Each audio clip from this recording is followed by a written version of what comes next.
Hello everyone, welcome to Save Point. This is Banana Bear, and this is my first episode, which is exciting and nerve-wracking at the very same time. This is all very new to me, so this first episode will act as sort of an explanation as to what this channel will be, why I'm doing it, and what I expect to come from this in the future. And in order to do this, Shovel Knight is the game that I wanted to play because I would like to say that I've played this game at least 10 times. Sorry, played and beaten to completion. So this will get me used to speaking while I play, which is something that I must admit, arrogantly, I thought would be much easier to do. I have done a couple of test samples and it is not as easy as I thought. So this will be just a good old-fashioned Shovel Knight playthrough, and then I plan to do a Plague of Shadows playthrough, and then I plan to do a Spectre of Torment playthrough. So let's get this started. Long ago, the lands were untamed and roamed by legendary adventurers. Of all heroes, none shone brighter than Shovel Knight and Shield Knight. But their travels together ended at the Tower of Fate, when a cursed amulet wrought a terrible magic. When Shovel Knight awoke, the tower was sealed, and Shield Knight was gone.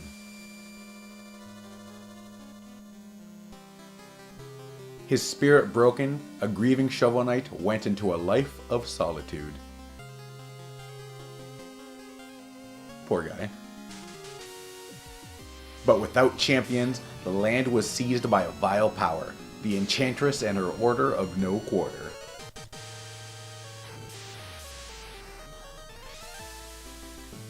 Now, the tower is unsealed and devastation looms. A new adventure is about to begin.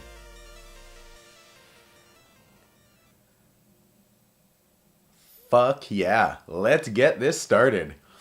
Alright, so the reason I chose the name Save Point is, as you can imagine, a save point is a room, a place where you gather up and kind of regroup before something big happens. Either a boss battle or an important cutscene or anything like that. And that's kind of what I'm hoping this channel will be. A place where people can come, chill out, hang out, and not have to worry about things in the real world. Not have to worry about bills, not have to worry about any other issues that are out there. Just come, hang out, and talk about video games or life in general, really. And one of the main reasons I'm doing this channel for me personally is that I need a creative outlet. This is a way for me to kind of express myself in a way that I never really had a chance to do. Expressing myself like this is very new to me, but I've always enjoyed it because I am a former radio journalist. I wasn't nothing intense, I just went to school for it, and I was on the radio for a while, but now I work in a different field. And while I don't necessarily miss it more than anything, it's a way that I have come to be able to express myself. And that's exactly what this is, just a way for me to not vent creatively, but just kind of get my thoughts out there, almost in a therapeutic method. So one of the big things I want to mention is the fact that this video, I'm not a comedian by trade. I am not, unfortunately, if you're here to expect over-the-top angry reactions to things happening on the screen, that is not what you are going to get. Actually, one of the channels that inspired me to do this is called Game Grumps, and they are really good at being funny and being over the top, and if that's what you're looking for, that's where you should go. But one of the things that I like doing is while I'm at work, I listen to various Let's Play channels, and since I can't watch videos at work, I can just listen to them. And it was really interesting to me, the channels where people play games, and of course they'll mention what they see on screen, but realistically they just talk about different subjects that are affecting them in their life, being video games or just random shit that goes on. And that's what I want this to be. And as I alluded to earlier, I chose Shovel Knight because this game is near and dear to me, and I know it inside and out, and I can play it without really thinking about it too much anymore. I've platinumed it on PlayStation 4, which is what I'm playing it on now, so this is a nice way to ease me in. And one of the things I do want to talk about is, in particular, because this game is... I really, really have to commend Yacht Club Games for what they do. They have gone above and beyond, not only in terms of game design, because this is a game that nails the nostalgia of things very, very well, in things that in a way that I've never been able to see. It honestly reminds me of playing a game of back in the day when I had a Nintendo. Fun fact, I never actually owned a Super Nintendo, so I missed on a lot of good games that I have gone back to play since, but Nintendo was the big one that got me started. And then I got an N64, and then I have been a gamer pretty much ever since. In recent years, I would call myself more of a PlayStation gamer, only because PlayStation was one of the games that really got me hooked into gaming in general. Particularly, that was the golden age of Japanese RPGs, and that's what actually really helped me to learn to read, because I was a child back then. Currently, I am 29, so that means back when the JRPG golden era was happening, I would have been about, what, like 8, 9, 10, something like that. I was still fucking learning to read. And those games actually really helped me, because those were the days when they didn't have everything being voice acted, which sometimes I do miss, and that's why I do love portable games a little more, because it does force you to read. With voice acting, it's not all bad. Some of the most engrossing stories I've ever played have been acted beautifully, such as I'm a huge fan of Metal Gear Solid. As convoluted as some people may think it is, which don't get me wrong, it is, I still very much enjoy it. And it wouldn't have been the same if you had just having to read it. A good old-fashioned David Hayter reading always sends chills down my spine. But there is something to say about the old days when you just had to actually read everything. And I learned so many quote-unquote big words from those games, because I had never, of course I'd read books growing up too, but there was just something about the way that they spoke that made it the way it was written that just made it so... I don't know, it was very entrancing to me, So yeah, that's the one thing I like about this game, the fact that there is no voices in it, which of course if you're recreating a retro game, you wouldn't have voice acting. But on top of that, it's just the mechanics as well. Everything just feels so precise. It's like, it's one of those games where the only reason that you are not good at it is if you're not skilled enough to handle it, because you're not good at platformers, which, hey, to each their own. Platformers are just something I love and I happen to be decent at. SRPGs, strategy RPGs, I cannot deal with because they are just far too slow paced for me. Which is funny because I actually adore just JRPGs, and the turn-based battle is fine. But the SRPGs traveling on a grid, and I've tried playing Final Fantasy War of the Lions, I've tried playing Disgaea, and I just can't get into it. It's just not for me. But anyway, so this all came up as what you can expect. So really what I'm hoping for is to build a small community of probably 20 people. I don't have illusions of becoming famous. I just want to build a small, tight-knit community where we can just chat about things. Let me pause here for this story. I knew you'd show your face sooner or later, the cerulean coward. Turn back, Shovel Knight. There's nothing here for you anymore. Stand aside, Black Knight. I've no quarrel with you. I must return to the Tower of Fate. Your time away has dulled your senses, can't you see?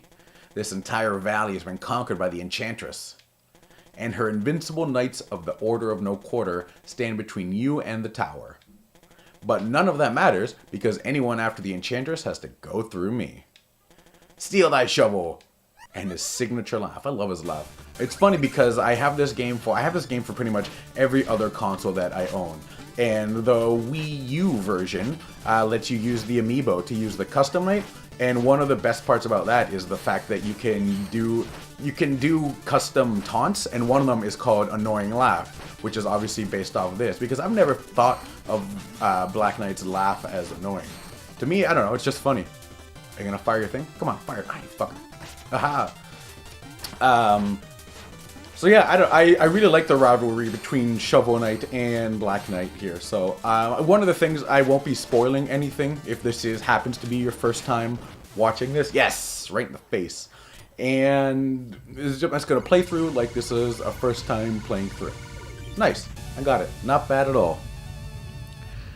Sorry, back to what you can expect from this channel. So yes, this is honestly, like I said, just I hope to build a community of people that submit either topics, ideas, things they want to hear talk about, things they want to hear me talk about. I'm gonna follow the no work rule. Sorry, the work rule of no sex, politics, or religion. I'm not here to debate about what your views on religion are, or your sexuality, or whether you're liberal or conservative or anything like that. For me, that's not really my place. I'm just kind of talking about. But interestingly enough, I hope to touch on things that are, you know, a little deeper, such as why are we here? What's the point of life? Are tacos better than burritos? Which I think burritos are better.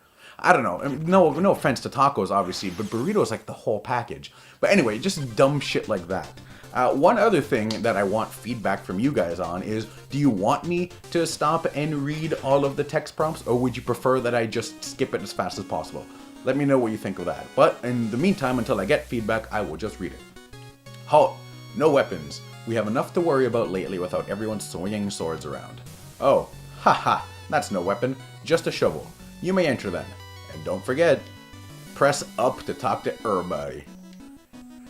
It's funny because I swear the shovel is much deadlier than any of these sword motherfuckers can be. Alright, I need to give this guy, Hail, traveler, I am but a simple bard, but I have a big problem. I've lost all my music sheets. My entire repertoire lays scattered across the land. How does that even happen? Anyway, if you find a music sheet, return it to me, and I shall reward you handsomely. Whoa! I always love that little swirly text. I guess wiggly text? I'm not really sure exactly how to say it, but I'm just gonna say, whoa! You have 2 music seats. Magnificent. Take 500 gold for each. Yes. Wonderful. Let's see here. Oh, you found Strike the Earth. Ah, ostinato trumpet triplets. Is there anything you can't render into pure magic? I imagine I probably butchered that pronunciation, and I apologize. Now that I have this music sheet, I can perform it for you anytime. Just ask. For the meantime, I'm just gonna skip the magic and health here till I get more money. I will get a couple of music sheets here, but I won't go back until I have lots of money. I'll just jump here, get that one. Funny enough, the reason I apologize for the not being able to pronounce the music thing properly is because that is one thing that I have always wished I could do. Is I wish I could read music, because I cannot. Music is just something that I have never been able to. Oh, I have to lure her over here. Come on, come over here. Yeah, come on, come on, come on. Yeah, a little more, come on. Yeah, that should be enough. Perfect. Yeah, I can't read music. I love karaoke, but I wouldn't necessarily say I'm the best at it. So yeah, music is just something that has always eluded me. I can't play any instruments or anything like that, even though, as I'm sure every kid did back when Ocarina of Time first came out, I bought myself a replica Ocarina, and I played it for about 5 minutes, and I could never learn a song about it. A song from it. A song for it? A song for it. Alright, let's go to King Knight, the decadent dandy himself. Honestly, Yacht Club Games is one of the, I've never seen a publisher put so much care, not only into when the game was released, but also post. The fact that if you bought the game at full price when it first came out, they released the Plague of Shadows, which was amazing, and now they're releasing Spectre of Torment. And again, if you bought it when it first came out, it's a free update, which is incredible.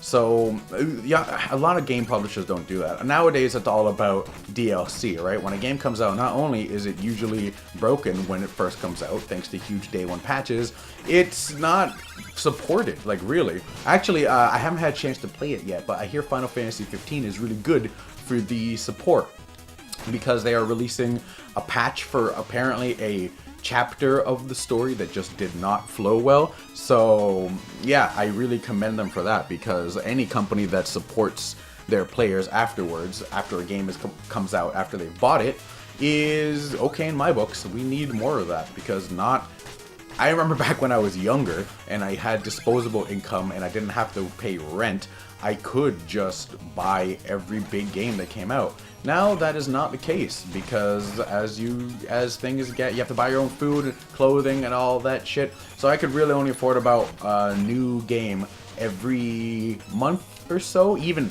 if that. And I'm very selective about the games that I play too. So I don't mean to sound like a snob when I say it. I don't mean selective in terms of just because a game doesn't look good. I'm selective in terms of like, oh, will this interest me? Will I get my money's worth? Which is a shame, because I never used to look games like that. If it was a new release, I would buy it, play it, and whether it sucked or not, I would still enjoy it. Are those giant beetles? I never questioned that. That's kind of fucked up. I'm not afraid of bugs, but if I saw one that big, I imagine that would be really nuts. Anywho, so since I don't really have a community yet to ask me questions, something that I thought would be fun to talk about while I am playing this game is a series of would you rather questions. And I'm hoping in the future that you guys can provide me with a list of either deep or dumb would you rather questions that I can talk about while playing. So the first one that I dug up was, would you rather control animals with your mind or control electronics with your mind? And an important caveat is that the animals you control are just animals. You cannot control humans with your mind. Personally, I would say controlling electronics. I mean, controlling animals just sounds kind of cruel. I mean, it would be cool, like, you know, if you have a dog and have the dog just fetch things for you, like, you know, just control the dog to go get you your fucking remote control. But that seems kind of mean to me. I don't know. To me, but electronics, like, that would be so handy, like being able to, like, answer a text message with your mind. That would be amazing. But then you'd also probably get very, very lazy. So yeah, I definitely have to say electronics over animals for that one. What would you pick, electronics or animals? I imagine the majority of people would pick electronics only for sheer convenience, and also because it seems kind of cruel to animals. In the village or out in the field, I got all the deals. You're not gonna believe what I found in this chest. Wanna see? I do. Ah, good old fire alarm. Don't mind if I do. Thank you. This guy, Chester, I always found weird, because, like, so if I had gotten to this chest first, I wouldn't have to buy it, right? So really the only reason that I have to buy it from him is because he found it first, and now he's just hanging out in the chest waiting for someone to come by. That must be, like, real shitty, but I guess that means he's not claustrophobic. Anyway, the next question is, would you rather be balding but fit, or overweight but have a full head of hair? This is really easy to me. I would much rather be balding and fit. Although I realize that the topic of baldness is really sensitive for a lot of people. I mean, there's a whole, like, toupee industry. Like, people are just ashamed of going bald, I guess. And I don't know, if I do for some reason go bald as I get older, I'm just gonna shave my head. I mean, I might as well own up to it, right? Oh, I thought he was going to launch his own one beforehand. Yeah, I mean, if you're bald, you're bald. There's no reason to be ashamed of it. Like, that's just the way it rolls. So why would you bother hiding it? I mean, realistically, you're not hiding it. Like, just, like, what, with a comb over and stuff? Unless that's, like, your style and you just want to go for it, then yeah, cool. But, like, if you're just trying to hide it, it's not working. Everyone can see that you are going bald. All right.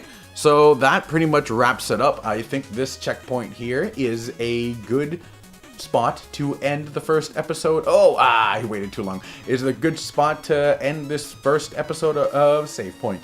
Thank you all for bearing through and watching it. And feel free to leave any questions you want me to answer, either about me, either about video game industry as a whole, or anything. Thank you all. Take care.